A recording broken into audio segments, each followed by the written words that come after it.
जमाने में हम तो निवेदन करना चाहेंगे, बेटों की शादी की चिंता करो, बेटियों की शादी की मत करो। क्यों? क्योंकि बेटी इतनी मेहनत कर लेती है, इतनी लगनता से काम कर लेती है कि बेटी के लिए तो ढेरों संबंध आना चालू हो जाते हैं। उसकी लगनता, उसकी मेहनत उसको आगे बढ़ा देती है। और बेटों की चिंता इसलिए करना जरूरी होती है कि पिता अपने बेटे को काम पर लगा देता है, जा दुकान देख ले, जा व्यापार देख ले, जा ये कर ले, जा वो कर ले। करता वो भी है मेहनत, ऐसा नहीं कि मेहनत नहीं करता।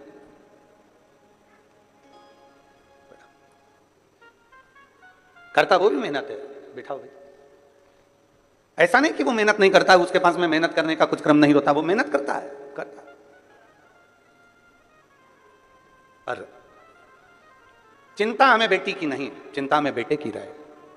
बेटी अगर लगनता से मेहनत कर रही है, अपने पिता के कार्य के प्रति जागरूक है, अपने पिता के वचन के प्रति जागरूक है और अपने पिता के बोले हुए शब्द के प्रति जागरूक है, तो फिर बेटी की चिंता नहीं रहती, फिर बेटी की चिंता नहीं।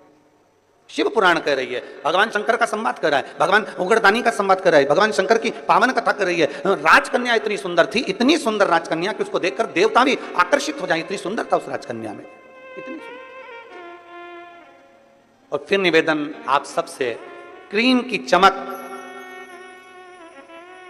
चमक कुछ दिन की रहती है, और यदि अच्छे कर्म करे हैं तो वो चमक तुम्हारे मरते दम तक रहती है, वो अंतिम समय तक है। बोल बम का नारा है, इतना धीमे बोलोगे तो कल्याण तुम्हारा है।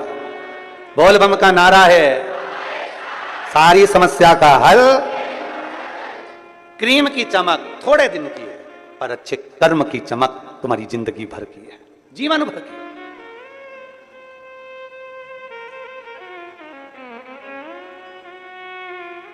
अभी हम कल देख रहे थे कि वो शुक्ला जी हैं आप, है आप, कल हम देख रहे थे भजन में आपको, धर्मपत्नी का तो नहीं कर रहे पर आपको हम कह रहे हैं। जब भजन चल रहा था आपको किसी से मतलब नहीं था, पर आपका नृत्य शंकर को रिझाने के लिए ऐसा जोरदार कमर से आनंद लेते हुए नाच रहे थे कि हमारा भी मन कर रहा था कि हम भी नीचे उतर कर आपके साथ आ जाए। इतनी भोलेपन से, इतनी सहजता से। और अवस्था देखो क्या कितनी होगी, कितने साल के हो, है 66। नजर उतर लेना, प्रणाम। आ जाइए, महाराज जी को लिया 2 मिनट माला पहना दो। एक सहजता का भाव, एक सरलता का भाव, एक नम्रता का भाव, एक विनम्रता का भाव।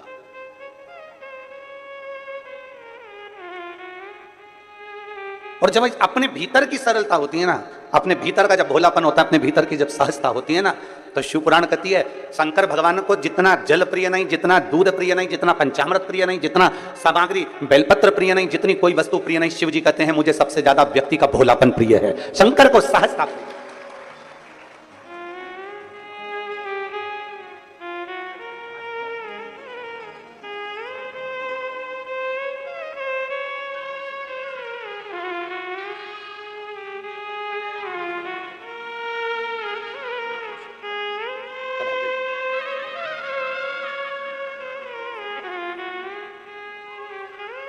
शिव तत्व की प्राप्ति, भोलापन जितना होगा आपके भीतर, वो सहजता का भाव शिव के करीब लेकर जाए। जितने भोले होगे आप उतने शंकर के पास हो। पर निवेदन एक ही है, भोले भोले के लिए बनो। संसार के लिए भोले बन जाओगे तो लोग तुम्हें पीछे धकाना चालू कर देंगे और एक कोने में ले जाकर छोड़ देंगे। फिर निवेदन करूंगा, फिर निवेदन, भोले भोले के लिए बनो। और भोले बनना है तो भोले व्यक्ति के लिए बनो, जो सहज हो उसके लिए हम सहज हैं, जो सरल है उसके लिए हम सरल, जो आनंदमय है उसके लिए हम आनंदमय हैं। राजकन्या बड़ी सुंदर थी, देवता भी उसको देखकर आकर्षित हो जाए, इतनी सुंदर थी। पिता के मन में थोड़ा सा भाव जागृत हो गया, पिता के मन में लगा कि मेरी बेटी, इसका विवाह करना है मुझे, और मैं विवाह करना है, इतनी सुंदर है, इतनी सुंदर है। अब मैं किसी ज्योतिषी को बुलाऊं और ज्योतिषी को बुलाकर इसको जरा दिखाऊं कि मेरी बेटी का भाग्य क्या कहता है। और अगर मैं हर कोई ज्योतिषी को बुलाऊं तो वो श्रेष्ठता नहीं है। इसलिए उस पिता ने अपने राज पुरोहित को बुलाया, अपने राज्य के पुरोहित को बुलाया, अपने कुल गुरु को बुलवाया और राज पुरोहित को बुलाकर कहा कि राज पुरोहित जी, मेरी बेटी का मुझे विवाह करना है, आकर उसका भाग्य देख लीजिए और उसका भाग्य बता दीजिए। और बेटी, राजकन्या का एक नियम सबसे प्रबल था, सबसे प्रबल नियम था राजकन्या का कि वो शंकर के मंदिर के पुष्प को उठाकर उन्हीं पुष्प की माला बनाकर उन्हीं पुष्प का श्रृंगार बनाकर शंकर को पिना देती थी, शिवलिंग का श्रृंगार कर देती उसी पुष्प से।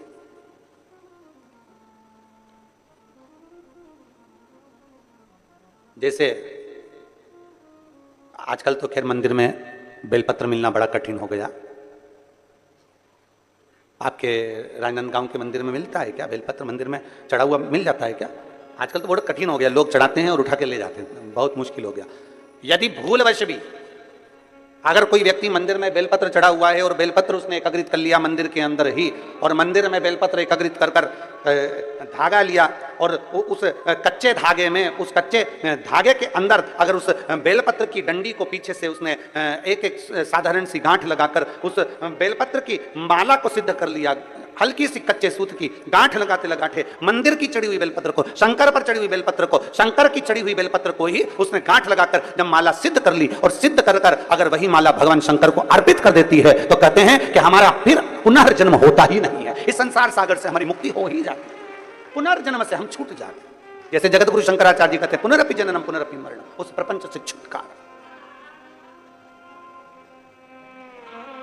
अब कई लोग ऐसे होते हैं कि वो पत्ती में छेद कर देते हैं, नहीं, शिव महापुराण की कथा कहती है चाहे बेलपत्र हो चाहे तुलसी पत्र हो, चाहे बेलपत्र हो चाहे तुलसी पत्र हो, इन दोनों पत्ती के अंदर सुई को नहीं पिरोना चाहिए।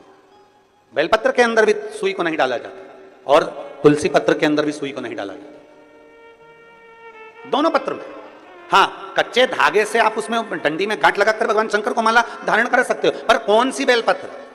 फिर से बोलो जरा जम के, कौन सी बेलपत्र? जम के आवाज आना चाहिए। जो शंकर भगवान पर चढ़ी हुई है वही बेल। धोया, माला सिद्ध करी और वही माला मेरे देवाधिदेव महादेव को समर्पित कर दी, वही माला। नमामि शमीशा निर्वाण रूपम विभुम व्यापकं ब्रह्मवेद स्वरूपम। नमामि शमीशा निर्वाण रूपम विभुम व्यापकं ब्रह्मवेद स्वरूपम। नमः शिवाय, ओम नमः शिवाय, नमः शिवाय, ओम नमः शिवाय। नमामि शमीशा निर्वाण रूपम विभुम व्यापकं ब्रह्मवेद स्वरूपम। नमामि शमीशा निर्वाण रूपम विभुम व्यापकं ब्रह्मवेद। शिव को चढ़ा हुआ पुष्प शंकर को वापिस समर्पित, शंकर का बेलपत्र शंकर को वापिस समर्पित। तेरा तुझको अर्पण, क्या लागे मेरा, मेरा है क्या?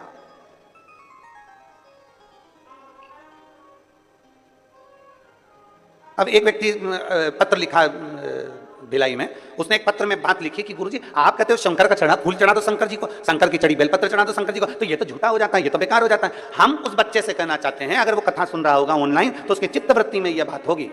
दुर्ग का वो बेटा है, अगर उसने बात कथा सुन रहा होगा तो उसके स्मरण में होगा कि आप कह रहे हो कि बेलपत्र झूठा हो गया, शंकर भगवान को चढ़ा फूल झूठा हो गया और वापिस शंकर भगवान को दे दिया। तो हम पूछे अच्छा भगवान ने लिया क्या? दूध, वो भी गाय के बछड़े का झूठा है। दूध निकालने वाला एक एक ग्वाला एक एक किसान जानता है, पहले बछड़े को छोड़ा जाता है, दूध जब नीचे आता है तब वो निकालता है। बछड़ा अपना मुंह लगा देता है, झूठा दूध निकाला गया है। जल मछली ने झूठा करा है, फूल भौरे ने झूठा करा है। और जब मेरा भोलेनाथ झूठा जल स्वीकार कर सकता है, झूठा फूल स्वीकार कर सकता है, झूठा दूध स्वीकार कर सकता है, तो अपन कौन से सत्यवान है? अपन भी तो झूठे हैं। तो जरा विचार करो कि वो झूठा पुष्प, झूठा दूध, झूठा जल स्वीकार कर सकता है, तो मेरा शंकर अपन जैसे झूठे को भी स्वीकार कर सकता है। वो सरल है, सहज है, आनंद है।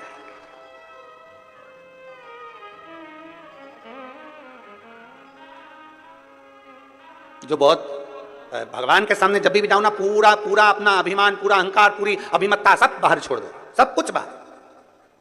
अपनी अभिमत्ता अपन को लेकर परमात्मा के पास जाना ही नहीं है। निर्मल होकर जाइए, एकदम सहज होकर जाइए। आप ऑफिसर अपनी जगह पर, आप मिनिस्टर अपनी जगह पर, आप आपका पद, आपका धन, आपकी दौलत अपनी जगह पर शिव के सामने सब शून्य है, शंकर के सामने सब शून्य।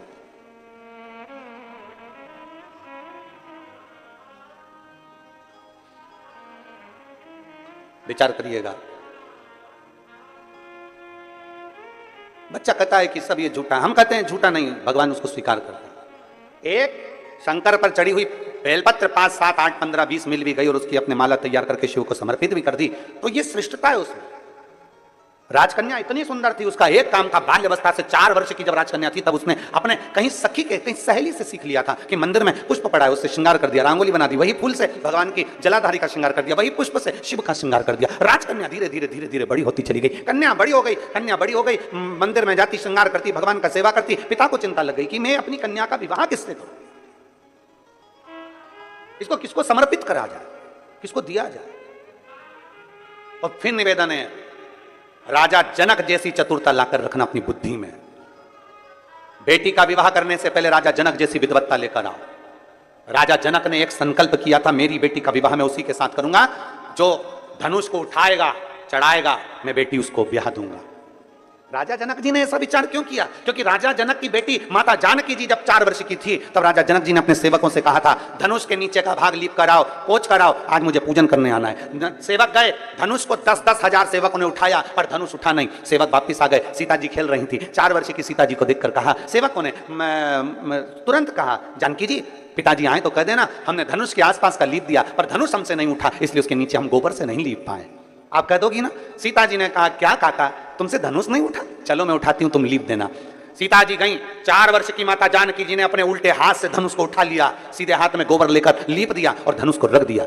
जनक जी जब पूजन करने के लिए आए, जनक जी जब पूजन करने के लिए आए तो जनक जी ने देखा कि आज धनुष के नीचे का भाग पहली बार लिपा हुआ है, ये किसने लीप दिया? सबने कहा जानकी जी ने लीपा। जानकी, 4 साल की जानकी, बुलाओ सीता को। जानकी को बुलाया, जानकी बेटा तूने ये धनुष कैसे उठा लिया? उसने कहा पिताजी बिल्कुल सरल था, उल्टे हाथ से सीता जी ने अपने पिताजी के सामने धनुष उठाया, गोबर लिया और लीप के बताकर धनुष को रख दिया। जनक जी ने विचार कर लिया, मेरी बेटी अगर उल्टे हाथ से धनुष उठा सकती है तो इसका पति वो होगा जो धनुष को उठाएगा, चढ़ाएगा, तोड़ देगा, मैं बेटी उसके साथ ब्याह दूंगा। अर्थात जनक जी जैसी विद्वत्ता लेकर आना है। अपनी बेटी विद्वान है तो उससे दुगना विद्वान उसका वर होना चाहिए, अपनी बेटी ज्ञानवान है तो उससे दुगना ज्ञानवान उसका वर होना चाहिए, अपनी बेटी चतुर है तो उससे चतुर उसका वर होना चाहिए, अपनी बेटी सुंदर है तो उससे सुंदर उसका वर होना चाहिए, अपनी बेटी बुद्धि विवेक में प्रबल है तो बुद्धि विवेक में प्रबल उसका वर होना चाहिए। हम क्या देख लेते हैं? एक पेट्रोल पंप देख लो, गाड़ी देख लो, बंगला देख लो, ये देख लो, वो देख लो और बेटी का विवाह कर दो। क्या मतलब? अगर तुम्हारी बेटी में विद्वत्ता है और भगवान ने उसको अगर लायक बनाया है तो 4 पेट्रोल पंप खड़े करने की जवाबदारी भी तुम्हारी बेटी रखती है, उसका दम रखती है। आप इतना सहज में कोई मिलेगा कि नहीं मिलेगा, अच्छा पेट्रोल पंप दिख रहा है, अच्छा पेट्रोल पंप, अच्छी गाड़ी दिख रही है, अच्छा बंगला दिख रहा है, अच्छा धन दिख रहा है, और मालूम पड़े तुमने बेटी का विवाह कर दिया और लड़की शादी कर कर चली गई और पेट्रोल पंप, गाड़ी, बंगला तो सब देखा पर बेटी के लिए बर अच्छा नहीं देखा। रात को 1-1 बजे तक आ रहा है, मालूम पड़े टन्न होकर आ रहा है, दोस्तों के साथ बैठा रहता है, 1 मिनट का समय उसको अपनी पत्नी के लिए नहीं है। जब भी घर में आता है ऐसा बोलता है कि घर में क्लेश हो जाता है और तुम सोच रही हो कि पेट्रोल पंप से गुजारा हो जाए, तुम सोच रही हो गाड़ी और बंगले से गुजारा हो जाए। एक बात आपसे कहें, बाप बेटी को विदा करता है ना, सारा सोना चांदी, कपड़े लत्ते, जेवर, आभूषण सब देकर भेजता है। बोलो बोलो, सही है कि गलत है? जब बाप बेटी को विदा करता है और बाप को मालूम पड़ जाए कि लड़का अच्छा नहीं है, मेरी बेटी का सम्मान नहीं करता, आदर नहीं करता, सत्कार नहीं करता, इसने सब बर्बाद करके रखा है, बच्चों पर ध्यान नहीं देता, तो ईमानदारी से बोलो, बाप जमाई की इज्जत करेगा? अरे बोलो तो रे, करेगा इज्जत? नहीं करेगा। क्यों नहीं करेगा? क्योंकि मैंने अपनी बेटी को इतना देकर भेजा, बेटी को मैंने सम्मानजनक कर भेजा और मेरे जमाई ने इसकी इज्जत नहीं करी, इसलिए फिर दूसरी बार बाप जमाई का एक बार आदर करेगा, सम्मान करेगा, फिर दूसरी बार आदर नहीं करेगा, सम्मान नहीं करेगा, क्योंकि मैंने देकर भेजा था और इसने आदर नहीं करा। उसी तरह परमात्मा है, परमात्मा ने आंख, नाक, कान, पूरा शरीर देकर भेजा, पूरा शरीर दिया, अच्छे से अच्छा दिया। उस बाप ने पृथ्वी पर भेजने से पहले परमात्मा ने अपने को अच्छा बनाकर भेजा और हम आए पृथ्वी पर और मालूम पड़े काम, क्रोध, लोभ, मोह, आसक्ति, तृष्णा, झूठ, प्रपंच, क्रोध, दिन भर गुस्सा गुस्सा गुस्सा, चिड़चिड़ चिड़चिड़ चिड़चिड़, दिन भर अपशब्द कहना, निंदा करना, बुराई करना, दिन भर उसमें लगा दिया, दिन भर उसमें लगा दिया। भगवान ने सोचा अब तुझे आ तो एक बार तुझे दे दिया, अब की बार दूसरी बार जन्म नहीं दूंगा, बनाऊंगा तो तुझे वही राजनांद गांव में भेजूंगा, पर कुत्ता बना के भेजूंगा, तो चिंता मत कर। स्वान बनाकर भेज दूंगा पर इंसान बना के नहीं भेजूंगा, क्योंकि तूने इसकी कीमत नहीं समझी। ये शरीर तुझे दिया था, 5 कर्मेंद्रिय, 5 ज्ञानेंद्रिय और एक मन रूपी शरीर देकर भेजा था, पर तूने इसको संभाला नहीं, उसको जाना नहीं। इतनी अच्छी बेटी दी थी पर तूने उसकी इज्जत नहीं करी। इतनी अच्छी बेटी दी थी, इसकी इज्जत नहीं करी। इसको सोना बनाकर भेजा, आंख नाक कान सब बनाकर भेजा। करोड़पति बेटी दी, एक एक किडनी 5-5 लाख की दी, करोड़पति बनाकर भेजा, लाखों का सामान देकर भेजा, पर तूने इसकी इज्जत नहीं करी। तो अगली बार तुझे ये दूंगा नहीं, बनाऊंगा और तुझे डेस डेस डेस बनाऊंगा। कितनी मेहनत से बेटी की शादी करने से पहले जनक जी की कथा का स्मरण करिएगा। बेटी का विवाह करने से पहले जनक जी की कथा का स्मरण करिएगा कि बेटी समझदार है तो उससे दुगना समझदार उसका वर होना चाहिए। गाड़ी बंगला पेट्रोल पंप जमीन जायदाद नहीं देखना, सबसे पहले देखो कि जिस लड़के के साथ बेटी बिहार है वो लड़का आपकी बेटी की इज्जत करेगा कि नहीं करेगा, आपकी बेटी का सम्मान करेगा कि नहीं करेगा। मालूम पड़े धन तो बहुत है पर क्या करे, क्या पेट्रोल पंप की पेट्रोल को खाएगी, ये गाड़ी बंगले को मुख में लेगी? नहीं, अपने पति के 2 शब्द प्रेम के मिल जाएं, आदर के शब्द मिल जाएं, बस बहुत है। जब दुख की घड़ी आए, जब कहीं बेटी को घर में ताने मिल रहे हो और जगह पर उसका पति एक बार साथ में खड़ा हो जाए तो बेटी की भी छाती को लगता है कि मेरे साथ कोई है खड़ा होने वाला, कोई है मेरा साथ देने वाला। मालूम पड़े वो तो दोस्त के साथ बेटा है, क्या करे। राजकन्या की शादी करना बड़ी सुंदर है पर शंकर जी से वो तो स्नेह कर कर बैठी है। शिव जी की पूजन करती है, शंकर भगवान का भजन करती है, शंकर जी की प्रीति रखती है, शिव जी का श्रृंगार करती है, शंकर भगवान का अनुमोदन करती है। अब शंकर भगवान का अनुमोदन कर रही है, शंकर भगवान की प्रीति कर रही है, शिव जी से आराधना कर कर बैठी है। तो आप जरा विचार करिएगा। राजपुरोहित को बुलाया गया और राजपुरोहित को बुलाकर कहा गया, राजपुरोहित जी आइए और मेरी बेटी का भाग्य देखकर बताओ कि इसकी किस्मत क्या कहती है। किस्मत क्या कहती है? राजपुरोहित अपने एक नगर में, गांव में कहीं गुरुकुल चला रहे थे। राजपुरोहित बच्चों को पढ़ा रहे थे, बच्चों को पढ़ा रहे, गुरुकुल चला रहे हैं। उनके घर में बहुत सारे विद्यालय में बच्चे पढ़ रहे हैं और राजपुरोहित ने आज बच्चों में से कह दिया कि सुनो, मैं अपने राजा के यहाँ जा रहा हूं क्योंकि राजा ने मुझे बुलाया उसकी बेटी के स्वयंवर के लिए, उसकी बेटी की शादी के लिए, मुझे जाना होगा। राजपुरोहित आज अपना राज्य का सारा स्कूल का जो भी कार्य था वो बंद कर विद्यालय का, गुरुकुल का, आश्रम से सीधे राजा के भवन में पहुंच गए। राजा के भवन बेटी लगी थी शंकर की आराधना में। नमामि निर्वाण रूपम विभुं व्यापकं ब्रह्मवेद स्वरूपम। नमः शिवाय, ओम नमः शिवाय, नमः शिवाय, ओम नमः शिवाय। नमामि निर्वाणरूपं विभुं व्यापकं ब्रह्मवेद स्वरूपं। नमः शिवाय, ओम नमः शिवाय, नमः शिवाय, ओम नमः शिवाय। लगी बेटी भगवान शंकर की आराधना, श्रृंगार बना रही है, शिव के मंदिर को सजा रही है, शंकर की शिवलिंग को सजा रही है, भगवान शंकर का श्रृंगार कर रही है, शिव का श्रृंगार। शिवलिंग पर शंकर भगवान के शिवलिंग में 3 जगह ऐसी है जहां पर पुष्प या इत्र या बेलपत्र या सुगंधित पदार्थ भगवान शंकर को समर्पित करा जाता है तो रोग से निवारण होता जाता है। 3 स्थान समझेंगे। ये शिवलिंग जलाधारी अशोक सुंदरी का स्थान मध्य में, इधर गणेश का स्थान, इधर षडानंद कार्तिकेय का स्थान। 3 स्थान है जहां पर बन सके।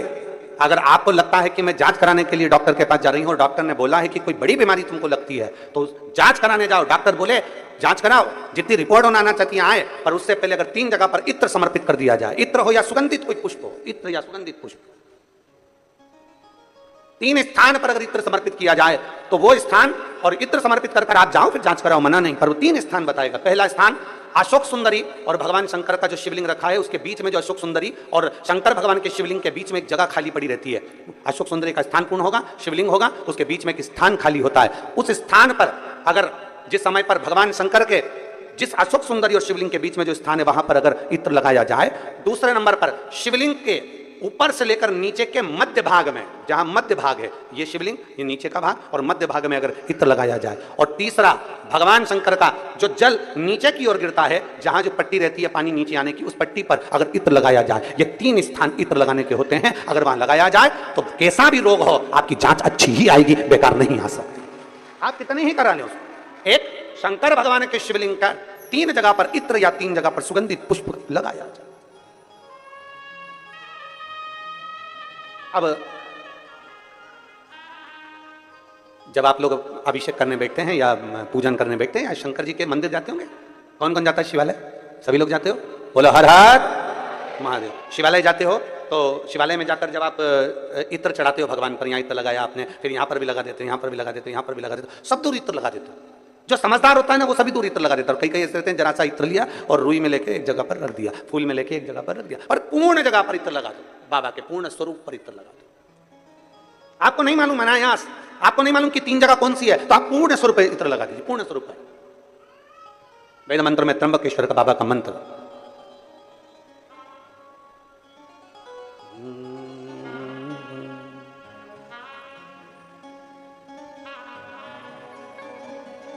महामृत्युंजय मंत्र, वेद मंत्र का बड़ा सुंदर मंत्र, जिसका हम उच्चारण पूर्ण रूप से नहीं करते हैं व्यासपीठ से, उसको हम मंत्र को मन में गुनगुनाते हैं। एक बार आप भी बाबा के मंत्र को मन में गुनगुनाइए।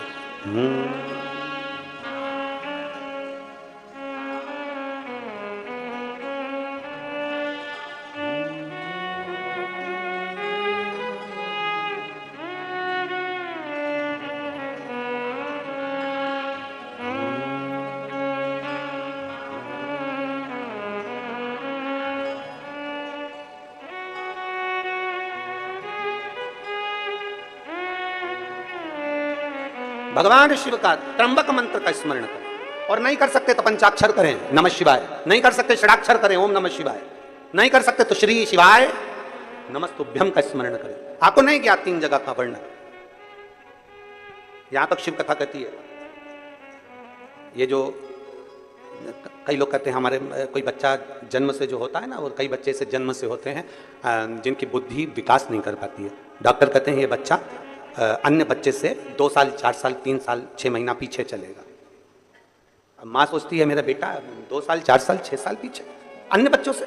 हाँ, तब उस जगह पर शंकर भगवान के शिवलिंग अशोक सुंदरी की जगह और मध्य का जो खाली स्थान है, मध्य का जो स्थान बचा हुआ है, वो स्थान,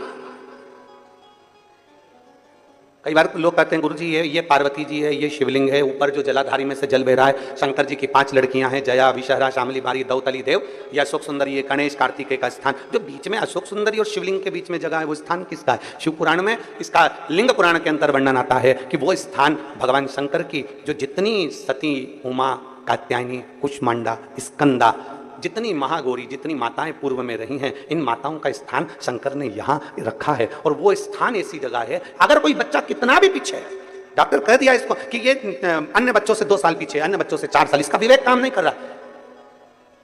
एक छोटी सी बेलपत्र, एक छोटी सी बेलपत्र, छोटी सी बेलपत्र लीजिए, छोटी सी, और उस छोटी सी बेलपत्र को, छोटी सी बेलपत्र को उस स्थान पर अशोक सुंदरी की ओर डंडी कर उस स्थान पर छोटी सी बेलपत्र को रखिए, और 3 बार उसी स्थान पर जल समर्पित कर वही बेलपत्र बेटे को लाकर बच्चे को वो खाए ना, वो पीस कर कैसे भी उस बच्चे को धीरे धीरे देना चालू करिए। आप खुद अंतर देखेंगे कि 3 महीने 4 महीने में उसका विवेक, उसके विवेक में, उसकी बुद्धि में अंतर आया कि नहीं। वो स्थान की मूलता, वो स्थान की। और शंभु शरणे पड़ी मांगू घड़ी रे, दुख काटो दया करी ने दर्शन हो। शंभु शरणे पड़ी मांगू घड़ी रे, दुख काटो दया करी ने दर्शन। वो राजकुमारी का नियम, भगवान शंकर की आराधना, भगवान शिव की भक्ति करना, भगवान शंकर की आराधना करना, भगवान शिव की भक्ति करना। राजपुरोहित आ गए, राजपुरोहित आए, राजभवन में प्रवेश किया। राजपुरोहित ने राजभवन में प्रवेश किया तो राजा ने उनका आदर करा, सम्मान करा, सत्कार करा, क्योंकि राजपुरोहित है, प्रणाम करना जरूरी है। कोई विद्वत जन आए, कोई संत साधु आए, कोई गुरु जन आए, कोई महात्मा आए, कोई संत आए, ये आपके और हमारे भी मन में होना चाहिए कि हम उसको नमन करें, प्रणाम करें, उसका सत्कार करें, प्रणाम करें। और केवल इनसे ही मतलब नहीं, घर का बुजुर्ग भी आए, घर का बड़ा भी आए, माता पिता भी आए, कोई बुजुर्ग आ गया तो उसका भी आदर, उसका आदर और सत्कार।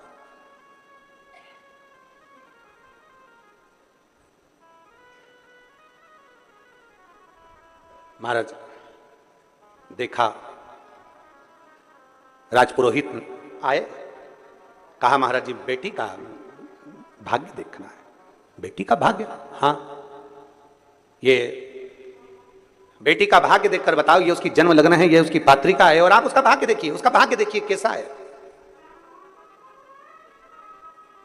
राजपुरोहित ने विचार करा कि मैं भाग्य देख रहा हूं, पत्रिका देख रहा हूं, बेटी का भाग्य देख रहा हूं, पर भाग्य बड़ा प्रबल है इसका, बहुत प्रबल, बहुत प्रबल है। ये जिसके यहां जाएगी उसके यहां चार चांद लगा देगी, बहुत लक्ष्मी इसके चरण में, बहुत भाव है इसका, बड़ा भाव। पर राजपुरोहित ने कहा कि इतना भाग्य प्रबल है इसका, मैंने ज्योतिषी के हिसाब से उसको देख लिया, पर मैं चाहता हूं कि उस लड़की को एक बार देखूं। राजा तेरी बेटी को मुझे देखना है। तो बेटी कहाँ? मुझे तेरी बेटी से मिलना है। बेटी को बुलाया। मंदिर में सूचना गई, शिवालय में बेटी लगी थी, भगवान शंकर की आराधना में। शंभो शरण पड़ी मांगू घड़ी रे घड़ी, दुख काटो दया करी दर्शन। बेटी मंदिर में लगी, शिवालय में पूजन कर रही है, भगवान शंकर की माला सिद्ध कर रही है, माला तैयार कर रही है। बेटी माला बना रही थी, सूचना गई दरवाजे पर से, राजभवन से सूचना पहुंची, दरवाजे पर से सूचना पहुंची, महाराज राजकन्या के पास में आपके पिताजी ने आपको बुलाया। महाराज आवाज लगाए हैं, महाराज बुला रहे, आइए।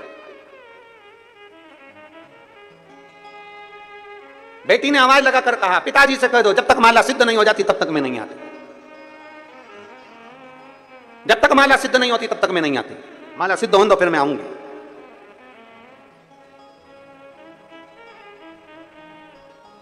देवादिदेव महादेव का श्रृंगार कर रही है, माला सिद्ध कर रही है। फिर निवेदन मेरी जीजियों से, मेरे जीजाओं से, मेरी बेटियों से, मेरे बेटाओं से, मेरी माताओं से, फिर निवेदन राष्ट्र के सारे श्रोता भाई बहनों से निवेदन है, शंकर के मंदिर जाने का तुम्हारा नियम है ना, कितना भी काम पड़ा रहे, शंकर के मंदिर जाने के नियम को तोड़ना मत, जाते रहो, उसके दरवाजे पर पहुंचते रहो। शिव मंदिर जाने के नियम को प्रबल कर लो, पक्का करो एक नियम। जब तुम्हारा नियम पक्का हो जाएगा तो अपने आप सब कार्य हो जाएगा। क्या नियम हमारे कार्य को प्रबल बना सकता? क्यों नहीं बना सकता। एक व्यक्ति ने सुन लिया कि कोई नियम लेना चाहिए, एक गुरुजी ने कह दिया नियम ले, कोई सा भी नियम ले पर ले, तो उस व्यक्ति ने नियम ले लिया कि मेरे पास में कुमार रहता है, मैं सुबह से कुमार का मुंह देखूंगा। घड़ा बनाने वाला कुमार, मिट्टी के बर्तन बनाने वाला कुमार, उसका मैं मुंह देखूंगा। नियम ले कोई सा भी, उसने नियम ले लिया, जब तक मिट्टी के बर्तन बनाने वाले कुमार का मेरे पड़ोसी का मुंह नहीं देख लूं तब तक मैं खाना नहीं खाऊंगा। नियम लिया। अब रोज नियम से कुमार का मुंह देखता है। एक दिन 8 महीने 15 महीने निकल गया, 8-15 महीने निकलने के बाद 1 साल पूरा निकल गया, कुमार का मुंह देखते देखते देखते मुख निकलने समय निकल गया। एक दिन कुमार कहीं चले गया और वो दिखा ही नहीं, 2 बार 3 बार देखा, दिखा ही नहीं, मैं रोटी कैसे खाऊं, भूख लग रही उसको। इसने कुमार के घर गया, उसकी पत्नी से पूछा क्यों तुम्हारा पति कहाँ गया? तो कहे वो मिट्टी लेने गए हैं बर्तन बनाने के लिए। कहाँ गए? वो दूसरे गांव में। वो ढूंढता ढूंढता उस गांव में चले गया। आज कुमार का भाग्य ऐसा था कि वो मिट्टी खोद रहा था, उसमें उसको सोने का हंडा निकल गया था और ये पहुंच गया इतने में। जैसे ही पहुंचा, इसने सोने का अंडा नहीं देखा, इसने तो बस कुमार को देखा, और कुमार को देखते ही बोला देख लिया देख लिया देख लिया। कुमार को लगा सोने का अंडा मिला, इसने अंडे को देख लिया। कुमार अंडा लेके उसके पीछे पीछे भागा। भैया भैया तेरे से निवेदन है, किसी से मत कहना। क्या नहीं कहना? बस जो मिला है अपन दोनों आधा आधा बांट लेंगे, पर किसी से मत कहना। अपन दोनों आधा आधा बांट लेंगे पर किसी से मत कहना। उस व्यक्ति ने पूछा किसका नहीं कहना? क्या नहीं कहना? कि मुझे जो सोने का अंडा मिला है उसका मत बोलना, आधा तेरा आधा मेरा, दोनों ने बांट लिया। उस व्यक्ति ने कुम्हार के हाथ जोड़कर कहा भैया मैंने तो एक नियम लिया था, वो नियम था तेरे मुंह देखने का। उस समय भी मैंने अंडा नहीं देखा था, पर तेरा मुंह देखने का नियम मुझे इतना फल जाएगा कि आधा सोना मिल जाएगा, इससे बढ़कर सुख और क्या चाहिए। एक नियम प्रबल कर लो, बड़ा बड़ा प्रबल नियम। रोज मंदिर जाऊंगी, झाड़ू लगाऊंगी, पोछा लगाऊंगी, मंदिर में बाबा का श्रृंगार करूंगी, बाबा को चंदन लगाऊंगी, बाबा को इत्र लगाऊंगी। कुछ नियम अपनी जिंदगी में धारण करें। हम तो यहां तक कहते हैं आप कोई दूसरा नियम नहीं ले सकते तो एक नियम ऐसा ले लो, अपने दुकान जाते हो ना, अपनी सर्विस पर जाते हो ना, अपनी नौकरी पर जाते हो ना, अपनी ड्यूटी पर जाते हो ना, तो एक नियम ले लो। अभी कोई से भी रास्ते से जाते थे, पर एक नियम बना लो, शंकर जी का मंदिर जिस रोड पर पड़ता है, घर से निकलकर सबसे पहले उसी मंदिर के सामने से निकल कर जाऊंगा। आप मत जाओ मंदिर के अंदर। कौन बोल रहा है? कौन बोल रहा है मंदिर के अंदर जाओ? मंदिर के बाहर से चले जाओ। प्रणाम भी नहीं करना, मत करो। तुम तो अपनी गाड़ी चढ़ा भुड़ भुड़ भुड़ भुड़ से निकल जाओ। कौन कह रहा है? पर नियम तो बनाओ कि मैं आज से नियम लेता हूं, मैं अपनी ड्यूटी पर जाऊंगा, अपनी नौकरी पर जाऊंगा, अपनी दुकान पर जाऊंगा। शंकर जी के मंदिर अभी तक दूसरे रास्ते से जाता था, मेरे नजदीक में जो शंकर का मंदिर उसके सामने से जाऊंगा। मत प्रणाम करो, मत देखो शिखर को, मत प्रणाम करो, मत जल चढ़ाओ, उसके सामने से तो निकल जाओ। उसके सामने से तो निकलो। आइसक्रीम वाला देखा है? आते हैं राजनांदगांव में आइसक्रीम बेचने वाले, वो बजाते हैं, और डमरू उसके पास रहता है, लंबा डंडा वाला, बजाते हैं। कोई जरूरी है? उसका काम है डमरू बजाना और चिल्लाता आइसक्रीम आइसक्रीम। और अंदर जो बच्चे होते हैं ना, दादी दादी दादी, एक धर के, सर्दी हो रही ना, चुप बैठ, खांसी हो रही ना, नहीं अभी मौसम अच्छा नहीं है, तू नहीं खाएगा, नहीं पिएगा। अब पर आइसक्रीम वाले का नियम है, तुम खाओ चाहे मत खाओ, आओ चाहे मत आओ, आइसक्रीम ले चाहे मत लो, पर उसका नियम है डमरू बजा का आइसक्रीम। और अंदर जो बच्चे उनके हृदय में उत्पात हो रहा है। मेरे को दादी, वो रोज आता है, रोज आवाज लगाता है। दादी ने उसको समझा भी दिया आइसक्रीम वाले को, हे भैया मेरे दरवाजे पर आके डमरू क्यों बजाता है? आइसक्रीम वाला बोला रोड तुम्हारी है क्या? आवाज मेरी, रोड मेरी, मेरी मर्जी, मैं कुछ भी करूं। आइसक्रीम वाला आवाज लगा रहा है। अंदर बैठे बच्चे, एक दिन मां संभालेगी, 2 दिन संभालेगी, 3 दिन संभालेगी, 4 दिन संभालेगी, 5 दिन संभालेगी। दादी गई भजन में और बच्चे गए ताई जी के पास। बड़ी मम्मी ताई जी क्या हुआ? आइसक्रीम वाला आया है, mummy please please, mummy please, सर्दी हो रही ना। दादी ने मना करता, नहीं तू प्लीज प्लीज, और पकड़ कर और आइसक्रीम फिर बड़ी माँ ने दिलाई दी, चाची ने दिलाई दी, उसको खाने को मिल गई। 1 महीना 15 दिन 20 दिन तुम रोकते रहे, पर एक दिन तो मौका लग गया और बच्चा बाहर आया और आइसक्रीम खा ही लिया। उसी तरह तुम भी जाते रहो, जाते रहो, जाते रहो, मत देखो, मत देखो, मत दर्शन करो, तुम तो जाओ जाओ जाओ। एक दिन तो मेरा भोलेनाथ भी सोचेगा ऐसा कहां का आया है रे, मेरी साइड ही नहीं देखता, अब तुझे दिखा के रहूंगा, तो रुक। और एक दिन मेरा भोलेनाथ मंदिर से बाहर निकलकर जोर की धारा कर बुलाएगा, तेरा कल्याण। नियम तो बनाओ। तुम नियम ही नहीं बनाओ और सोचो भगवान मिल जाए। नियम बनाना पड़ेगा, उसके दरवाजे के सामने से निकलना। एक कथा बहुत पहले हमने सुनाई थी कि एक भक्त भगवान नहीं सुन रहे थे तो मंदिर जाता था, पर पानी लेकर जाता था, पानी लेकर जाता था, शंकर जी पे नहीं चढ़ाता था। शंकर जी 2-3 महीने हो गए शिव जी पे जल नहीं चढ़ाता, और आसपास चढ़ा किया जाता, पर शंकर जी पे नहीं चढ़ाता। शंकर जी को लगा कितना एबला है? बताओ कितना एबला है। शंकर जी ने पार्वती से कहा रोज मंदिर आता है और जल लेके आता है, चढ़ाता नहीं है। अब जरा विचार करिए, तुम चाहते हो वो जल चढ़ाए, जब लेकर आया है तो चढ़ा, पर नहीं चढ़ा, वो भी अगला था, नहीं चढ़ा रहा। पार्वती जी से कहा पार्वती ये मेरे मंदिर में आता है, शिवालय में आता है और जल नहीं चढ़ाता। तो पार्वती जी बोली क्या हुआ नहीं चढ़ाता? तो इतने सारे भी तो चढ़ाते, मत चढ़ाना, नहीं चढ़ाए तो कौन सी दिक्कत वाली बात है, नहीं चढ़ाना।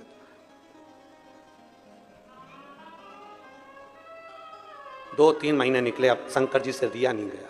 एक दिन शंकर जी उसके पीछे पीछे उसके घर तक चले गए और एक बच्चे का रूप रखकर उसका हाथ पकड़कर बोले काका तू मंदिर में सब दूर जल चढ़ाता है और मुझे जल नहीं चढ़ाता, शिव को जल नहीं चढ़ाता, क्यों?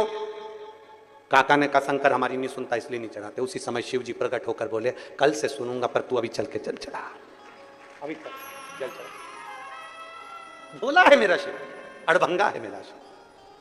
और शीश गंगा की धार, गले सर्पों का महादेव, बोले कैसे करूं तेरी सेवा, तेरी सेवा में जल ले आई, उसे मछली भी झूठा कराई। जल कैसे चढ़ाऊं, बोले कैसे रिझाऊं महादेवा, बोले कैसे करूं तेरी सेवा। शीश गंगा की धार, गले सर्पों का हार महादेवा, बोले कैसे करूं तेरी सेवा। कैसे करें हम सेवा? कैसे करें? हम कैसे प्रार्थना करें, कैसे निवेदन करें? एक नियम अपने भीतर बनाइए, उस नियम को अपने भीतर बनाओगे तो शिव प्रसन्न हो। एक बेलपत्र का, 1 लोटे जल का, पूरा विश्व एक लोटे जल का नियम बनाया है। पिछले वर्ष कई करोड़ लोगों ने शिव भगवान शंकर का पार्थिव पूजन किया था और इस साल उससे बढ़कर लोगों ने पार्थिव पूजन किया। मतलब ये अंदाजा है कि लोग एक लोटा जल शिव जी के मंदिर में चढ़ाते हैं तो उनका नियम पक्का होते चले जा रहा है। जब हम कोई नियम बना लेते हैं तो मेरे महादेव को तुम्हारा भंडार भरने के लिए आना ही पड़ता है। राजकन्या ने कह दिया कि पिता से कह दो कि मैं आती हूं। अभी मेरी माला पूर्ण तरह से तैयार हो जाए, शिव का श्रृंगार कर दूं, तब मैं पहुंच जाऊं। शिव की सेवा छोड़ना नहीं चाहिए। बन सके तो अच्छे से करो। किसी के कहने पर हमने भगवान शंकर की सेवा को छोड़ दिया, किसी के बोलने पर हम भगवान शंकर से दूर हो गए, यह श्रेष्ठता नहीं है।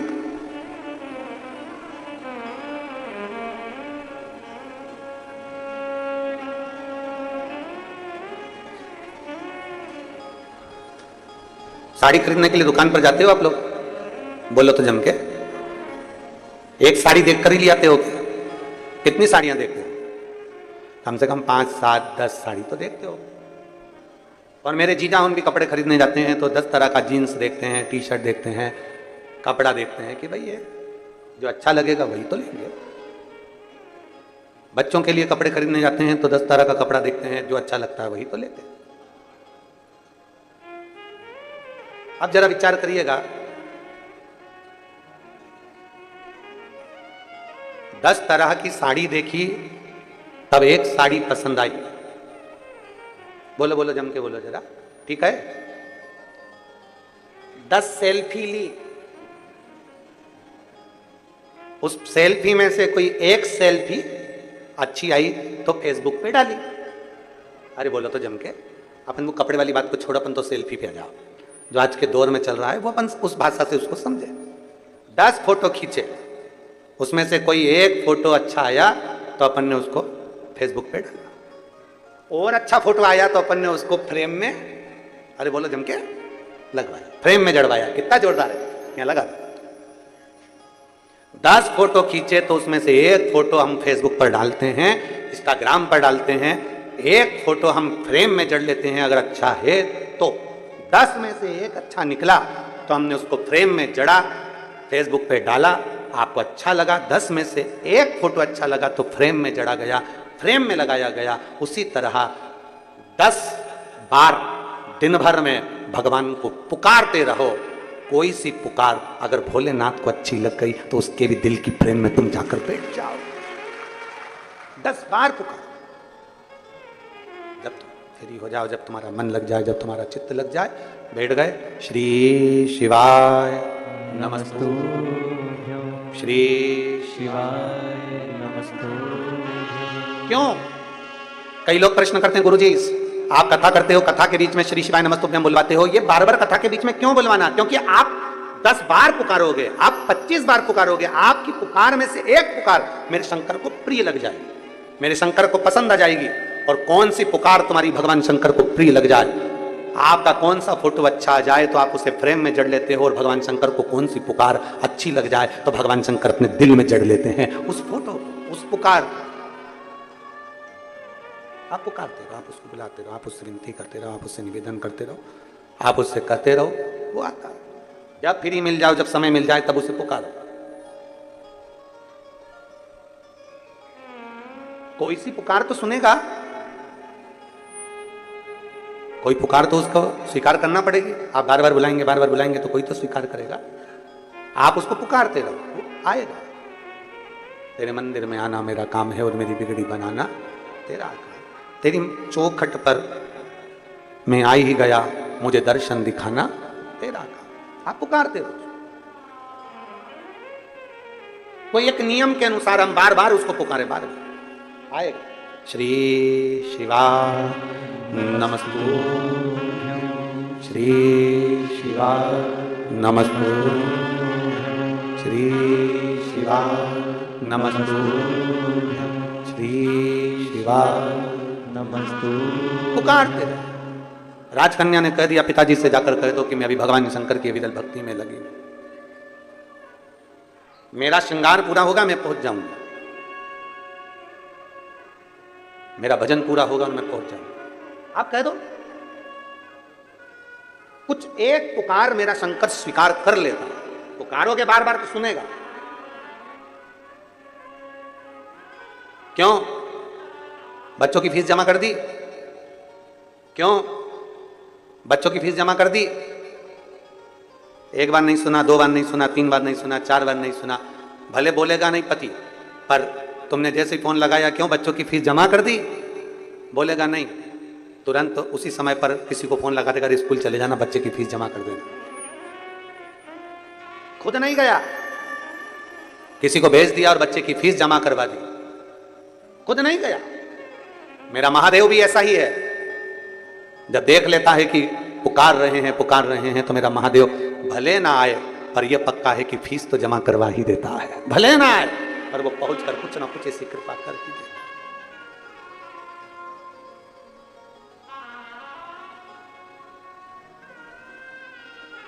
और मैंने तेरे ही भरोसे बाबा, तेरे ही भरोसे हवा में उड़ती जावांगी बाबा, डोर हथों छड़ी ना मैं कटी जाऊंगी, भोले मैं तेरी भगत, शंभू मैं तेरी भगत। पिताजी से कह दो मैं आती हूं। बेटी राजकन्या ने भगवान शंकर का श्रृंगार करा। राजपुरोहित पत्रिका देखकर समझ गई कि इसका भाग्य प्रबल है, एक बार लड़की को देख लूं वो कैसी है, उससे मिल लूं।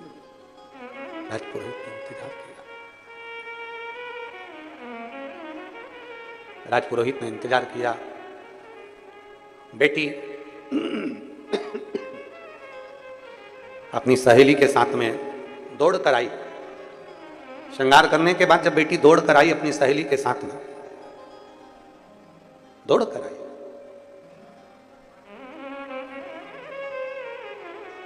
पिताजी को हाथ जोड़कर नमन किया, दोनों हाथ उठाकर हर हर महादेव किया। कुल गुरु पुरोहित को बुलाकर कहा कि देखिए ये मेरी बेटी है, ये मेरी बेटी है, अब आप इसका भाग्य बता दीजिए, इसका भाग्य क्या कहता है। इतनी सुंदर बेटी, इतनी सुंदर बेटी, इतनी सुंदर बेटी। राजपुरोहित की बुद्धि देवर्षि नारद जैसी हो गई, देवर्षि नारद जैसी। नारद जी को बुलाया था राजा ने अपने नगर में और बुलाकर कहा कि ये मेरी बेटी है और इस बेटी का भाग्य देखकर बताओ। तो देवर्षि नारद ने सोचा इतनी सुंदर कन्या, इससे तो मैं ही ब्याह कर लूं। भगवान से वर मांगने के लिए नारद जी ने तब किया कि मेरा सुंदर स्वरूप बना दो जिसमें मेरा हित हो जाए। सुनिए कथा, काय का मुख बन गया था, बंदर का। पर हित की बात करोगे तो दुनिया में राज्य करोगे, और स्वयं की हित की बात करोगे तो एक दिन धक्का खाकर ठोकर खाकर जमीन पर गिर जाओ। पर हित की बात, संत साधु गुरुजन ब्राह्मण जन तपस्वी जन साधक जन और घर के बुजुर्ग माता पिता पर हित की बात करें। आवाज सेट नहीं हो रही तुम्हारे साउंड की। पर हित की बात करें, माता पिता गुरु शिक्षक सदगुरु, पर हित की बात, पर हित।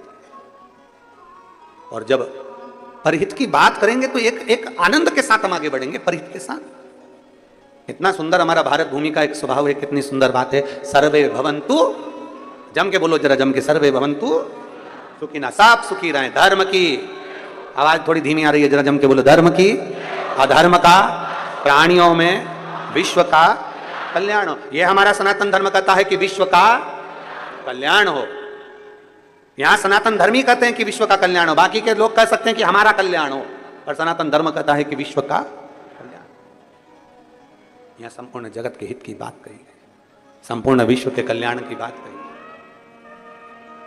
आज ये जजमान परिवारों यहाँ बैठे हुए हैं, सीताराम गौरी शंकर खंडेलवाल राजनांदगांव से, चंद्रशेखर पिल्ले जी, श्री अनिल शुक्ला जी, परमेश्वर सिन्हा जी, ये सब बैठे हैं। कथा के मुख्य यजमान का पद ग्रहण कर कर बैठे हैं। किस लिए बैठे हैं? कि हमारे राजनंद गांव की कथा है, छत्तीसगढ़ की पवित्र भूमि पर भले ऑनलाइन कथा चल रही हो, पूरा विश्व इस कथा को देख रहा है, पूरा विश्व सुन रहा है।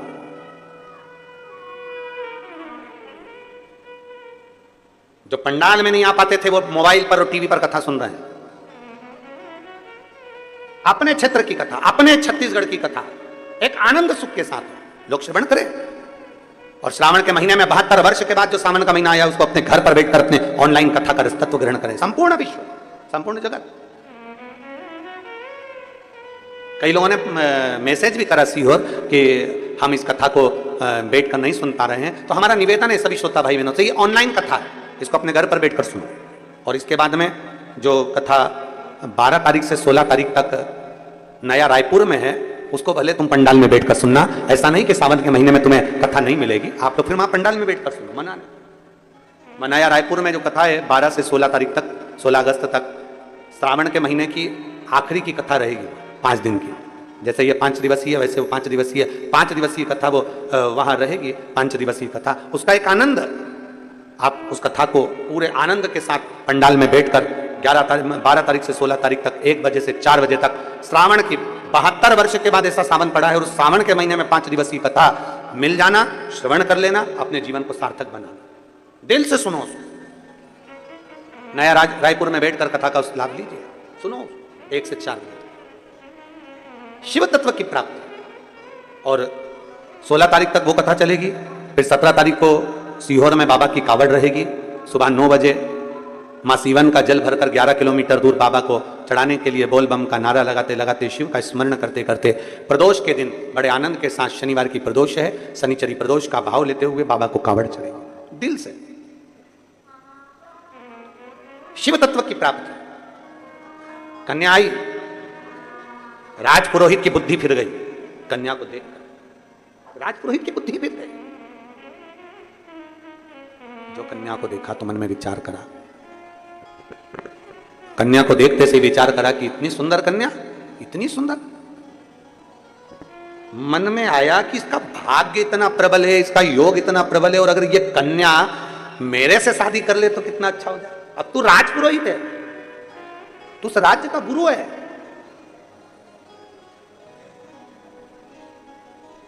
जब किसी शिव भक्त की ओर गलत दृष्टि से देखा जाता है तो उसकी गति बिगड़ जाती है। बहुत बहुत सावधानी।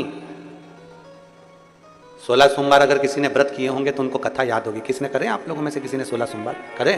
अरे वाह।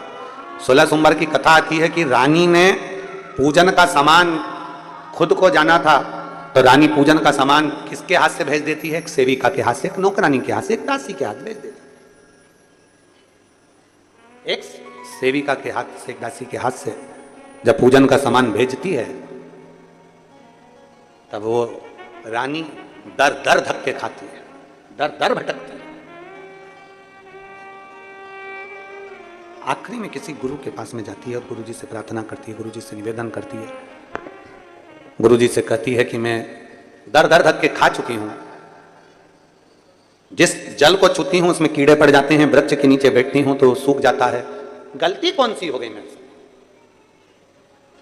ऐसी कौन सी गलती हुई? कहा तुम्हारे पति भगवान शंकर की सेवा करते थे और तुम उसको गलत भाव से लेती थी। तुम्हारे पति शिव की आराधना करते थे, तुम उसको गलत विचार से लेती थी। पति ने कहा कि शंकर की पूजन का सामान लेकर आओ, तुमने गलत विचार प्रकट करा और सामान दासी के हाथ, नौकरानी के हाथ, सेविका के हाथ भेज दिया। ये श्रेष्ठता नहीं है, ये गलती है तुम्हारी। ये तुम्हारी गलत सोच है, गलत विचार है, गलत दृष्टि है। दिल से भजो तो शिव क्यों ना मिले। एक पत्र है,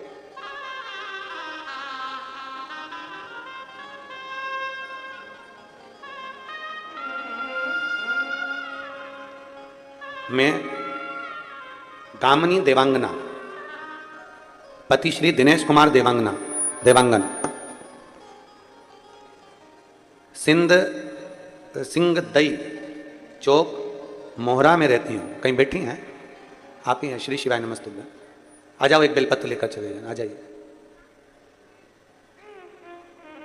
मेरी बेटी गीतांजलि देवांगन आई हैं क्या? गीतांजलि भी आई हैं साथ में? हाथ हिलाओ। गीतांजलि, मेरी बेटी गीतांजलि देवांगन, ये डीले कम करिए और आवाज थोड़ा क्लियर करिए, ऊपर थोड़ा पीछे का, ऊपर वाला बढ़ाइए इसको।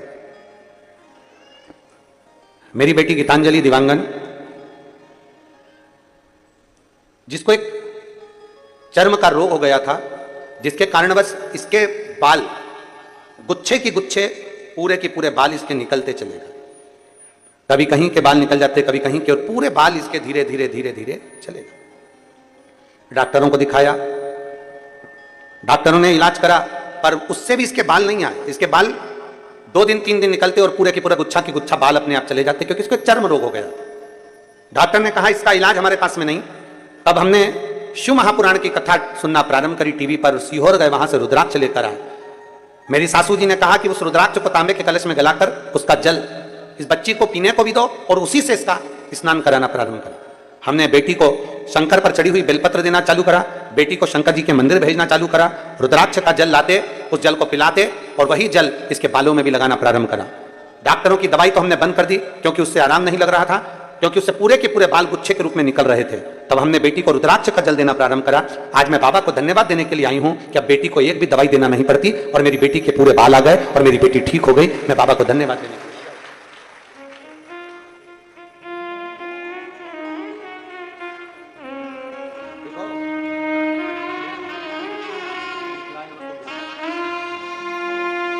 एक विश्वास जब हमारे भीतर जागृत होगा, एक भरोसा हमारे भीतर जागृत होगा, तो शिव तत्व क्यों ना मिलेगा? शिव तत्व कैसे प्राप्त नहीं होगा?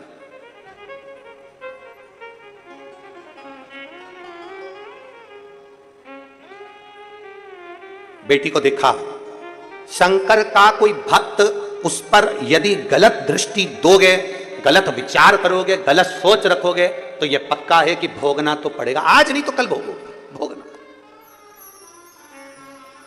गलत करोगे तो भोगना तो है।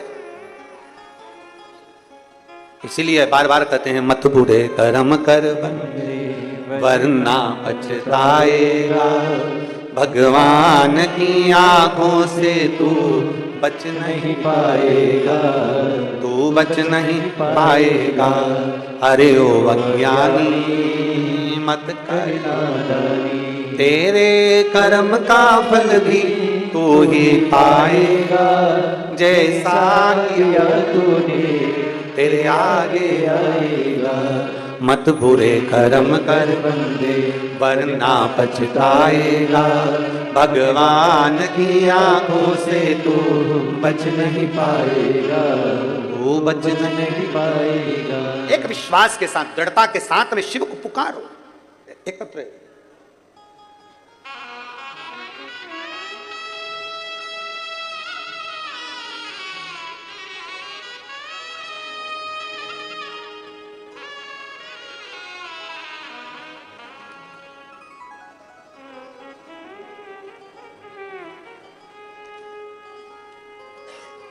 श्रीमती उमा योगेश पांडे कहीं बैठी हैं? श्री शिवाय नमस्तुभ्यं। सासू जी आई हैं क्या? नहीं आई हैं? आ जाओ, उनके लिए बेलपत्र ले जाना चाहिए। मेरी सासू माँ, जिनके गले में गठान हो गई थी, बिलासपुर अपोलो हॉस्पिटल में उनको दिखाया गया। रिपोर्ट में उनको कैंसर बता दिया गया। कैंसर बताया डॉक्टर ने, उनकी अवस्था देखकर, क्योंकि 80 साल की है, अब इस अवस्था में कैंसर होना, वो भी गले का कैंसर देखकर डॉक्टर ने मना कर दिया कि इनका ऑपरेशन नहीं हो सकता और कैंसर भी प्रबल है, इसलिए ऑपरेशन नहीं हो सकता। जितनी अवस्था है उतनी ठीक है, पर शरीर में कष्ट ज्यादा था। देखकर डॉक्टर ने कहा कि ऑपरेशन कैसे करें, अवस्था ज्यादा है और कैंसर भी प्रबल है, इसलिए ऑपरेशन की रिस्क नहीं ले सकते। तब शंकर के मंदिर जाना प्रारंभ करा पहली बार, शिव जी को जल चढ़ाना प्रारंभ करा पहली बार, बेलपत्र लाकर पीस कर सासू जी को देते, वो खाती, जल चढ़ा हुआ पीती, रुद्राक्ष मंगवाया, रुद्राक्ष का जल देना प्रारंभ करा। फिर हम वापिस हमने सुना है कि शंकर को चढ़े हुए जल को पीने से, बेलपत्र खाने से, रुद्राक्ष का जल पीने से बाबा सुनता है, और भरोसे के साथ अगर नियम से शिव जी को जल चढ़ाया गया है तो शिव सुनेगा। हमने 1 महीना तक यही करा, और यही करते करते हम कोई दवाई ना लेते हुए सीधे रायपुर अपनी सासू जी को दिखाने के लिए चेकअप के लिए ले गए। रायपुर के जब कैंसर हॉस्पिटल में दोबारा से जांच हुई तो जांच में डॉक्टर ने कहा कि इनको टेंशन मत लो, इनकी सारी रिपोर्ट नॉर्मल है, आप चिंता ना करिए, सारी रिपोर्ट नॉर्मल है, बस एक गठान है, उस गठान का अगर अपना ऑपरेशन कर लेते हैं तो कोई दिक्कत नहीं, क्योंकि कैंसर नॉर्मल है, कोई चिंता का विषय नहीं। जब एक तरफ बिलासपुर में कहा गया कि कैंसर प्रबल है और दूसरी जांच में रुद्राक्ष का जल और बेलपत्र का इतना पर्याप्त प्रभाव पड़ा कि रिपोर्ट पूरी की पूरी नॉर्मल हो गई, उसी हॉस्पिटल में सासू जी का गले की गांठ का ऑपरेशन, गांठ को निकाला गया, सारी जांच रिपोर्ट नॉर्मल आई, और मेरी सासू मां आज भी बाबा की कृपा से ठीक हैं। मैं बाबा को यहां धन्यवाद देने के लिए आई।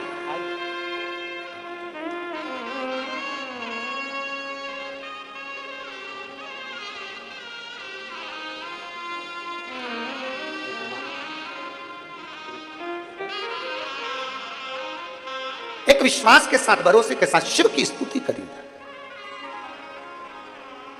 डॉक्टर ने कह दिया बिलासपुर में कि कैंसर प्रबल है और बड़ा प्रबल है, जितना हो जाए सेवा कर लीजिए, पर विचार करा, एक बार तो बाबा पर भरोसा कर कर देखें, एक बार तो जल चढ़ा कर देखें, शिव के प्रति जागरूकता का भाव रखकर जल चढ़ाना पड़ा, विश्वास के साथ।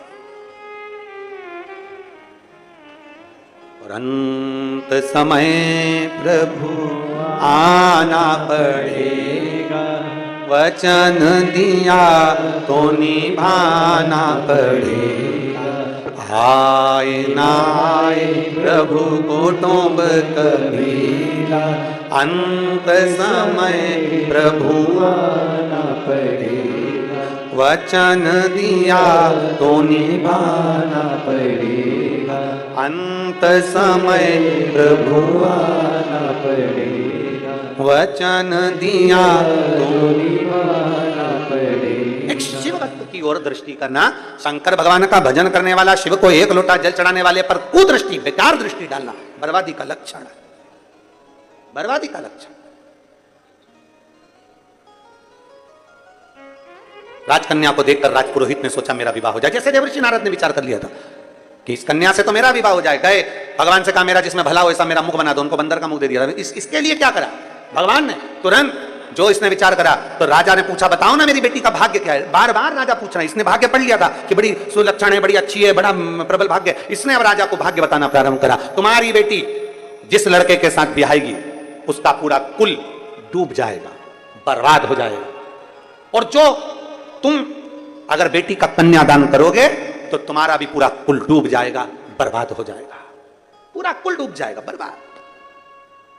राजा की आंखों में से जल बहने लगा, मेरी बेटी का भाग, ये मेरी बेटी का भाग, जहां शादी करेगी उसका पूरा कुल डूब जाएगा, पूरा कुल, और मैं कन्यादान करूंगा तो मेरा भी पूरा कुल डूब जाएगा। ये मेरी बेटी का भाग्य, ये मेरी बेटी की किस्मत है, ये मेरी बेटी का भाग्य ऐसा हो सकता है। रोने लगा राजा। कुल पुरोहित से पूछा गया आप बताओ मेरी बेटी के लिए फिर मुझे करना क्या पड़ेगा, मैं क्या करूं, इसका कोई हल निकालिए, इसका कोई उपाय बताइए। कहा इसका एक उपाय है, लकड़ी की एक पेटी बनाई जाए, लड़की को पूरा आभूषणों से, सोना चांदी हीरा पन्ना माणिक मोती से उसको पूरा जेवरों से सुसज्जित किया जाए, और लकड़ी की पेटी में इसको भरकर पानी में, नदी में छोड़ दिया जाए, सुसज्जित कर आभूषणों से। देखिए जरा, वो लड़की ने रोज शंकर भगवान का श्रृंगार करा था, तो आज पुरोहित ने कह दिया कि इस लड़की को सुसज्जित कर कर, श्रृंगारित कर कर, माणिक मोती सोना चांदी से, अंबारी से सुसज्जित कर कर, उस बेटी को सुसज्जित कर कर, सोना चांदी माणिक मोती से उसको पूरा सजाकर लकड़ी की पेटी में उसको रखकर उसको पानी में बहा दिया जाए। महाराज मेरी एक ही तो बेटी है, और मेरी एक ही बेटी, और उस एक बेटी को मैं ऐसा कैसे भेज सकता हूं? अब आगे तुम्हारी मर्जी है। भय दिखाया, भय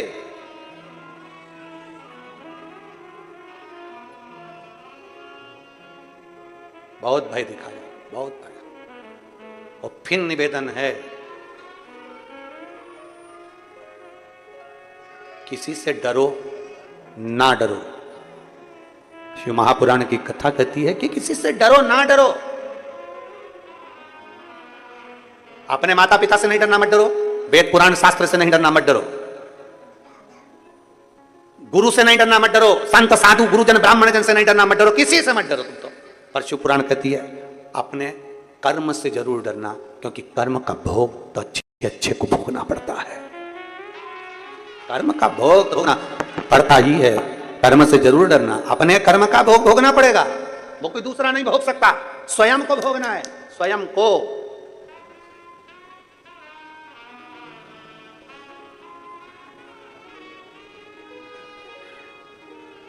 कई कथा ऐसी हैं जिसको हम व्यासपीठ से बोलना नहीं चाहते, और यही संसार सागर की, इसी संसार सागर की देखी हुई, आंखों से देखी हुई।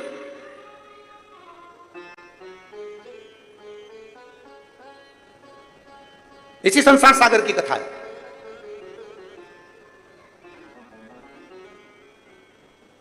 एक एक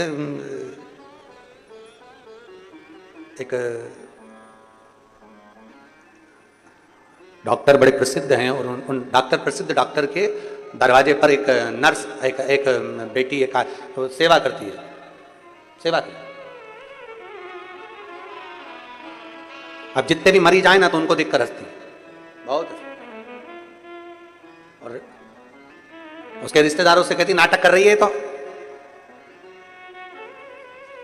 ये तो नाटक कर रही है, ये तो नाटक कर रही है।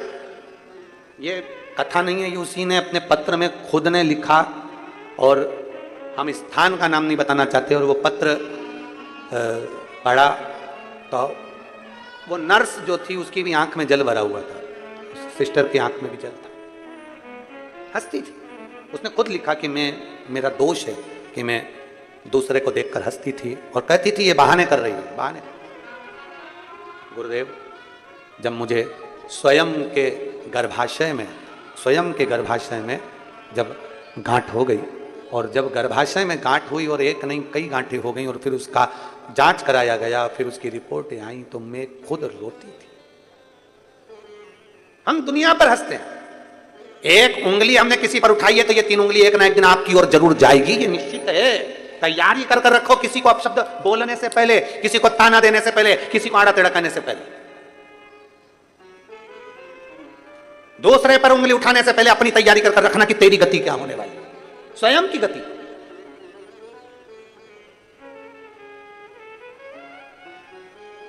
अपनी स्वयं की गति क्या है। आज खुश हो जाओगे, आज प्रसन्न हो जाओगे, आपकी सत्ता है, आपका वैभव है, आपकी कुर्सी, आपका पद, आपकी प्रतिष्ठा, आप पद पर बैठे हो, आपकी प्रतिष्ठा, आप खुश हो जाओगे। पर एक दिन जब ये कुर्सी चली जाएगी, ये पद चली जाएगा, प्रतिष्ठा चली जाएगी, हर व्यक्ति उगता सूरज ढलेगा, तो एक दिन जरूर जब आप जाओगे इस कुर्सी से, इस पद से, इस प्रतिष्ठा से, किसी का भला करा होगा ना तो वो तुम्हें आज नहीं तो कल कभी ना कभी तुम्हारे एहसान को नहीं भूलेगा, और किसी का बुरा करा होगा तो वो मरते दम तक बद्दुआ ही देता रहेगा, बद्दुआ ही देता रहेगा, अपशब्द कहता ही रहेगा। भगवान ने अगर आपको अच्छा बनाकर भेजा है तो इस कुर्सी का, पद का, प्रतिष्ठा का, सत्ता का, वैभव का कभी सदुपयोग कर कर देखिए, कभी सदुपयोग कर कर कुछ अच्छा कर कर देखिए, ज्यादा नहीं, थोड़ा सा। मत हंसो किसी पर, मत कहो अपशब्द, मत ताने दो किसी को, मत आड़ा टेढ़ा बोलो किसी को।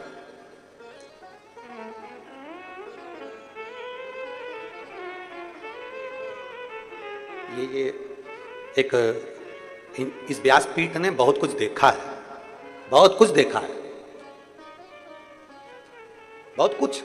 एक स्त्री का क्या वर्णन, एक स्त्री पर हंसती है, अरे उसका कर्म ऐसा था इसलिए उसका पति चले गया, उसका कर्म ऐसा था इसलिए उसका पति मर गया, उसका कर्म ऐसा था इसलिए वो ऐसा कर गया। बार बार एक स्त्री दूसरी स्त्री पर ताना दे, या एक व्यक्ति दूसरे व्यक्ति पर ताना दे, और जीवन का क्या भरोसा है। इसने अपनी जिंदगी देखी है, और मालूम पड़े कि उसका, ये देखा हुआ है आंख से, कोरोना में एक बहन बेचारी, उसका पति चले गया और उसको ताना अपशब्द बोला गया, बोलते एक दिन मालूम पड़ा उसका पति बीमार पड़ा, कहीं लकवा लग गया शरीर में, और शरीर में ब्रेन ट्यूमर हो गया और वो चला गया। अब तू दूसरे पर ताना दे रही, तो तुझे क्या दूसरे नहीं देंगे? क्यों अपशब्द कहना, क्यों अपशब्द बोलना? श्रेष्ठ बोलिए, अच्छा बोलिए, जितना बन सकता उतना अच्छा करने का प्रयास करिए। लकड़ी की पेटी बनवाई, आभूषणों से सुसज्जित कर दिया राजा ने, राजा रो रहा है, आज मेरी बेटी का भाग्य कैसा है जरा देखो। सुसज्जित कर कर पेटी में बिठाया, भेज दिया, पानी में छुड़वा दिया। इतने में पुरोहित भागा। राजपुरोहित अपने आश्रम में गया, वहां जाकर बच्चों से कहा आज तुम्हारी छुट्टी है, जाओ नदी में एक पेटी बहकर आएगी, उस पेटी को पकड़ कर लाना, मेरे कक्ष में लाकर रख देना, बाहर से कुंडी लगा देना, कोई कितना भी चिल्लाए, मैं भी बोलूं तो दरवाजा मत खोलना, कोई कितना भी चिल्लाए दरवाजा मत खोलना, कितनी भी चीज पुकार हो तुम खोलना मत, और दरवाजा बंद कर देना। बच्चे दौड़कर नदी पर चले गए, पेटी बहती हुई आ रही थी, आगे से पेटी बहती बहती जब आ रही थी, एक राजकुमार अपने घोड़े को नदी में पानी पिला रहा था। उसने उस पेटी को देखा, पेटी देखी तो अपने दूतों से कहा पेटी सुंदर है, उठा कर लाओ। पेटी खींच कर लाए, किनारे पर लाकर पेटी को खोला गया तो उसमें राजकन्या थी। राजकन्या ने राजकुमार को देखा, राजकुमार ने राजकन्या को देखा। देखते से ही राजकुमार ने पूछा तुम कौन हो? कहा मेरा भाग्य बेकार, इसलिए मेरे पिता ने मुझे पेटी में डाल दिया। मेरा पति वही होगा जो मुझे मिल जाएगा, आप इतने प्रिय हैं, मैं आपको अपना पति बनाना चाहती हूँ। राजकुमार ने कहा इतनी सुंदर कन्या मैंने कहीं नहीं देखी, मैं तुमसे शादी करना चाहता हूँ। एक माणिक जड़ित अंगूठी रखी, हाथ पकड़कर 7 फेरे ले लिए और विवाह हो गया। अब राजकन्या ने विचार करा मेरे पिता की पेटी है, इसको खाली कैसे भेज दूं, कुछ तो करिए। राजकुमार ने कहा चिंता मत करो। गया राजकुमार घोड़े पर चढ़कर एक भालू को पकड़कर लाया, पेटी के अंदर भर दिया, भरकर बंद कर दिया, पानी में छोड़ दिया। पेटी में बंद करा भालू को और छोड़ दिया। ब्राह्मण बच्चों ने उसको पकड़ा, पकड़कर गुरुजी के आश्रम में ले गए, आश्रम में कमरे में रख दिया। गुरुजी अंदर गए, इन्होंने दरवाजा बंद कर दिया। गुरुजी ने कहा था कोई कितना भी चिल्लाए चीखे मैं भी बोलूं तो दरवाजा मत खोलना। गुरुजी ने जो पेटी खोली, खोलते से इसमें भालू निकला। भालू अंदर इतना कुड़ रहा था कि मैं जंगल में रहने वाला और मुझे बंद कर दिया, छोड़ूंगा नहीं। और भालू जैसे बाहर निकला, निकलते से उसने राजपुरोहित को नोच कर काट कर चीखता रहा दरवाजा खोलो, दरवाजा खोलो। कोई नहीं खोला। शंकर के भक्त पर अगर गलत दृष्टि दी है, शंकर का भक्त थोड़े दिन दुख भोग कर फिर सुखी हो सकता है, पर शंकर के भक्त को दुख पहुंचाने वाला कभी सुखी नहीं हो सकता। कर्म का दंड भोगना पड़ता है। एक लोटा जल अगर आपने चढ़ाया है, वो एक ना एक दिन सुख जरूर देगा। एक लोटा जल चढ़ाया है, वो एक ना एक दिन आनंद जरूर देगा। एक लोटा जल समर्पित कराए, वो एक ना एक दिन आपको आनंद का अनुभव जरूर कराएगा, सुख का अनुभव कराएगा। आप अपना कर्म करते जाओ, वो फल तुम्हें मिलेगा। उसने श्रृंगार करा था बेटी ने, तो उसको राजकुमार उसके भाग्य में था और मिल गया। अच्छा करा था ना तो अच्छा मिला है, बुरा करा तो बुरा प्राप्त हुआ। कर्म का भोग तो भोगना पड़ता है। ब्रह्मा जी ने भगवान शंकर पर उंगली उठाई तो ब्रह्मा जी का सिर कटा। ब्रह्मा विष्णु महेश तीनों ने मिलकर सृष्टि का वर्णन किया। स्वयं ब्रह्मा विष्णु महेश हमारे बीच में पधार रहे हैं, जोरदार ताली बजाकर स्वागत करें। भगवान ब्रह्मदेव महेश, भगवान ब्रह्मा विष्णु महेश का स्वागत करें। भगवान देवाधिदेव महादेव, भगवान शिव, ओगड़दानी, त्रिकालदर्शी, कैलाशी, अविनाशी, एक बार तीनों देवताओं के लिए जोरदार ताली बजाकर स्वागत। कुछ पत्र रह गए हैं जिनको कल पढ़ा जाए, बड़े भाव के साथ।